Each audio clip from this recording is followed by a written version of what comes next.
से जुड़ी एक और बड़ी खबर। ट्रूडो के इस्तीफे के बाद पीएम पद की तलाश तेज हो गई है। अब सवाल है कि पीएम कौन बनेगा। कनाडा में पीएम पद के उम्मीदवार की तलाश शुरू।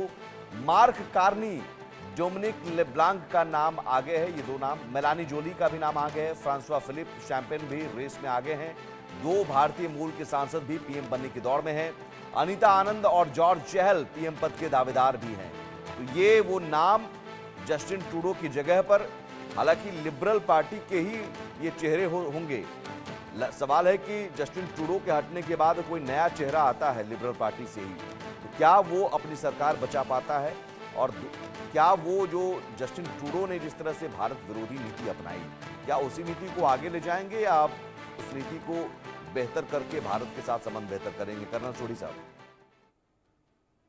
देखिए सुमित जी, जो गलतियां जस्टिन ट्रूडो ने की वो अगले जो भी प्रधानमंत्री नियुक्त होंगे लिबरल पार्टी से कनाडा के, वो भारत के साथ रिश्तों को सुधारेंगे।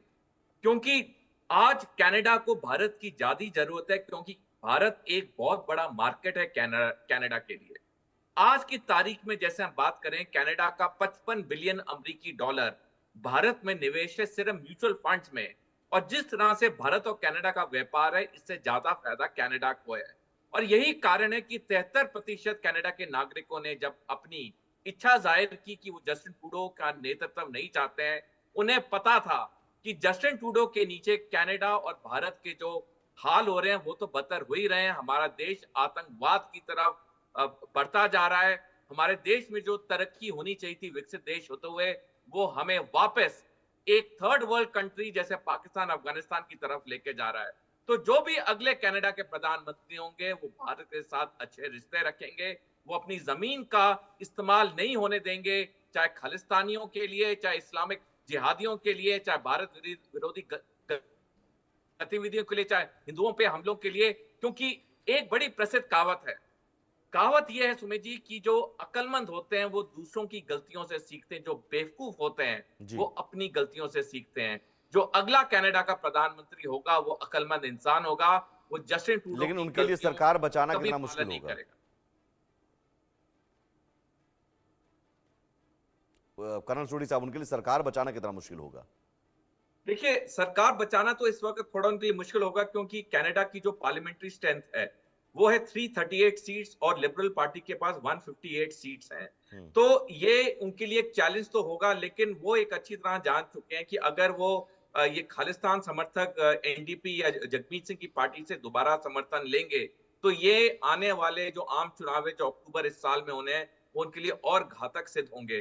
तो डेफिनेटली कोई ऐसा अरेंजमेंट लिबरल पार्टी वर्कआउट करेगी जहां पे इन खालिस्तानियों वालों पार्टी से समर्थन ना लिया जाए। कुछ ऐसे ये पार्लियामेंट्रियन या पार्टी से समर्थन लिया जाए जिसकी जो नीतियां हैं वो नीतियां अच्छी हैं, वो नीतियां आतंकवाद के समर्थन में नहीं है। ये एक चैलेंज होगा, लेकिन मेरे को उम्मीद है, क्योंकि अब लिबरल पार्टी भी जान चुकी है कि कनाडा के जो नागरिक हैं वो अपनी देश को बचाना चाहते हैं जस्टिन ट्रूडो की गलत हरकतों से। तो डेफिनेटली कोई ना कोई सिस्टम वर्कआउट होगा जहां पे वो अगले 5-6 महीने के लिए एक अच्छी सरकार देंगे। मेजर माथुर, लेकिन सवाल यह कि क्या ऐसा हो सकता है कि समय से पहले चुनाव फिर कराने पड़े और लिबरल पार्टी सत्ता से बाहर हो जाए, कंजर्वेटिव पार्टी सत्ता में आ जाए? और वैसी देखिए परिस्थिति सुमित, में भारत के लिए क्या एक बेहतर संबंध की हम उम्मीद कर सकते हैं? वीजा नियमों में जिस तरह से बदलाव किया गया, सख्ती बरती गई, उसमें ढील दी जा सकती है? खालिस्तानी समर्थकों पर नकेल कसे जा सकते हैं? सुमित देखिए, ये तो निश्चित है कि उनको ये काम करने पड़ेंगे। देखिए, आप एक बात मैं बताना चाहता हूं, जो मेरा अंडरस्टैंडिंग है वो ये कहता है कि अब लिबरल पार्टी का दोबारा ये इलेक्शन जीतना कहीं ना कहीं बहुत ज्यादा मुश्किल हो गया है, क्योंकि कंजर्वेटिव्स की पॉपुलैरिटी बढ़ रही है। और जो कंजर्वेटिव पार्टी है उन्होंने बेसिक मुद्दों पर अटैक करना शुरू किया है। एक्स द टैक्स ये बोल रहे हैं, अगर कार्बन टैक्स सिलेक्शन ये बोल रहे हैं। तो आप ये देखेंगे कि कहीं ना कहीं लिबरल पार्टी के हाथ से ग्राउंड फिसलता जा रहा है, और मुझे लगता है कि लिबरल पार्टी अब दोबारा सत्ता में आना मुश्किल है।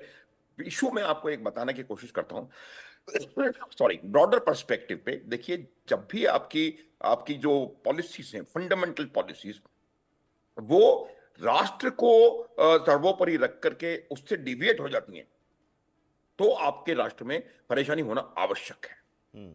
अगर आपको ये लगता है कि आपका कट्टरपंथियों के साथ मिलाप राष्ट्र के लिए सही नहीं है, तो आप उनको अलग करें। लेकिन अपनी सत्ता बचाने के लिए उन्होंने इसका नहीं किया, क्योंकि उनको एसडीपी पर निर्भर होना पड़ा। तो जहां तक मेरा सवाल सोच विचार है वो यही है कि लिबरल पार्टी के हाथ से जमीन फिसलती जा रही है और कंजर्वेटिव्स स्ट्रांग से स्ट्रांग होते चले जा रहे हैं। चाहे आप स्नैप इलेक्शंस करवा लें, अर्ली इलेक्शंस करवा लें या मेन इलेक्शंस का वेट कर लें, ये कहीं ना कहीं अगला प्रधानमंत्री कंजर्वेटिव पार्टी से होता हुआ नजर आ रहा है। दूसरी बात यह है कि उनको अपने राष्ट्रीय हितों को, अपने राष्ट्र के इकोनॉमिक हितों को, अपने राष्ट्र के ट्रेड हितों को ध्यान में रखने की आवश्यकता है। अगर वो उसको ध्यान में नहीं रखेंगे तो आपको बहुत ज्यादा खामियाजा देश को भुगतना पड़ सकता है। आप देखें जहां जहां भी समस्या चल रही है वहां पर लोगों के पर्सनल, एक minute Sumit, just 1 second, personal ambitions, personal उसकी वजह से कहीं ना कहीं उनको परेशानी का सामना करना पड़ा है। और देश की तरफ आप देखेंगे तो आप ये ऐसा नजर आएगा। बिल्कुल।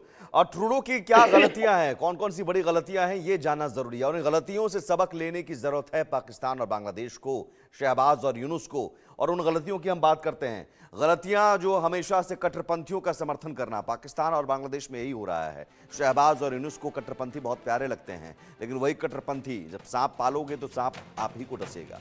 तो वही कट्टरपंथी आज खालिस्तान प्रेम, जिस खालिस्तान प्रेम में ट्रूडो भारत विरोधी बन गए, उस खालिस्तान समर्थक ने ही सत्ता से हाथ खींच लिया, समर्थन से हाथ खींच लिया। तो ये गलतियां, बड़ी गलतियां क्या है? खालिस्तानी समर्थकों पर पीएम मोदी की बात को गंभीरता से ना लेना, खालिस्तानी गतिविधियों को आंतरिक मामला बताना। आप खालिस्तानी गतिविधियों को आंतरिक मामला नहीं बता सकते हैं। आप कहते हैं कि साहब हरदीप सिंह निज्जर की हत्या हुई है तो भारत जिम्मेदार है, बेबुनियाद आरोप आप लगाते रहे, सबूत मांगे गए, सबूत नहीं मिले आपको। खालिस्तानी समर्थकों पर आपको नकेल कसने के लिए कहा गया तो खालिस्तानी समर्थकों को आप सपोर्ट करते रहे, किसके लिए? कुर्सी के लिए। कुर्सी भी चली गई, कुर्सी भी नहीं बची, और खालिस्तानी समर्थकों पर आप नकेल कसने के बजाय सपोर्ट करते रहे और भारत विरोधी एक छवि गढ़ ली। और भारत विरोधी रवैयों के कारण कनाडा के लोगों की भी नाराजगी आपको झेलनी पड़ी। तो ये वो बड़ी गलतियां हैं।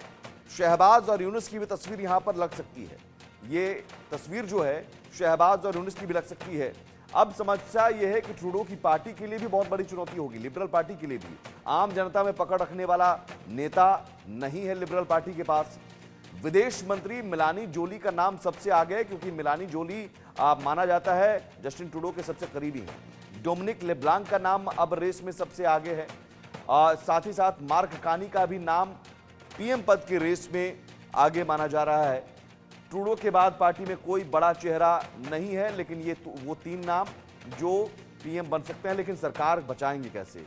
अब ट्रूडो के जाने से क्या होगा? भारत कनाडा के रिश्तों में सुधार हो सकता है, जो अब तक संबंध बिगड़े। विपक्ष की सरकार बनी तो वीजा नीति बदल सकती है, कंजर्वेटिव की पार्टी की सरकार आती है तो खालिस्तान समर्थकों पर नकेल कस सकती है जो सरकार विपक्ष की बनेगी ट्रूडो के जाने के बाद।